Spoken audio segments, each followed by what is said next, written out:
Brigjen Endar Priantoro mengeluarkan pernyataan mengejutkan terkait dengan kinerja dari Komisi Pemberantasan Korupsi (KPK). Dirinya mengatakan pernah dipaksa untuk membuat laporan kejadian tindak pidana suatu kasus sebelum adanya hasil gelar perkara. Hal ini mendapatkan sorotan tajam netizen di media sosial. Dirinya mengatakan pernah dipaksa untuk membuat laporan kejadian tindak pidana suatu kasus sebelum adanya hasil gelar perkara. Hal ini mendapatkan sorotan tajam netizen di media sosial. Dirinya mengatakan pernah dipaksa untuk membuat laporan kejadian tindak pidana suatu kasus sebelum adanya hasil gelar perkara. Hal ini mendapatkan sorotan tajam netizen di media sosial. Dirinya mengatakan pernah dipaksa untuk membuat laporan kejadian tindak pidana suatu kasus sebelum adanya hasil gelar perkara. Hal ini mendapatkan sorotan tajam netizen di media sosial. Banyak diantaranya yang menduga bahwa hal tersebut terkait dengan penyelidikan dugaan penyelewengan dana di Formula E. Namun, Endar tak membeberkan kasus apa yang laporannya dipakasakan tersebut.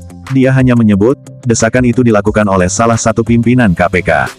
Hal tersebut jelas-jelas merupakan pelanggaran hukum acara pidana dan ini merupakan perbuatan melawan hukum, kata Endar dalam keterangan tertulisnya, Rabu, tanggal 12 April tahun 2023. Endar berharap agar Dewas KPK dapat menindaklanjuti aduannya dengan serius.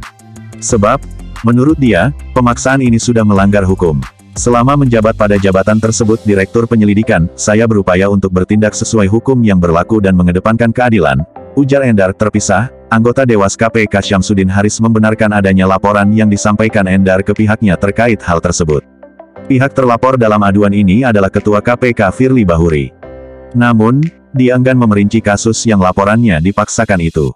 Kasus persisnya saya lupa. Soalnya Dewas saat ini banyak sekali terima laporan pengaduan, jelas Syamsuddin. Sebelumnya, KPK tak mengajukan permohonan perpanjangan masa jabatan Endar di lembaga antirasuah. Padahal, penugasannya di KPK berakhir per tanggal 31 Maret tahun 2023. KPK pun memberhentikan Endar dengan hormat dari jabatannya sebagai Direktur Penyelidikan KPK. Jaksa Penuntut Umum (JPU) Ronald Worotikan ditunjuk menjadi pelaksana tugas PIT Direktur Penyelidikan Dirlidik KPK menggantikan Endar. Menyusul putusan pemberhentian ini, Endar kemudian melaporkan Ketua KPK Firly Bahuri dan Sekjen KPK Cahya Harefa ke Dewas KPK. Endar meyakini pencopotannya bermuatan dugaan pelanggaran kode etik. Endar menuding KPK terkesan tak menghargai institusi Polri. Hal ini dibuktikan dengan pemberhentian Endar meski Kapolri Jenderal Listio Sigit Prabowo sudah resmi mengirimkan surat ke KPK untuk memperpanjang masa dinasnya di KPK.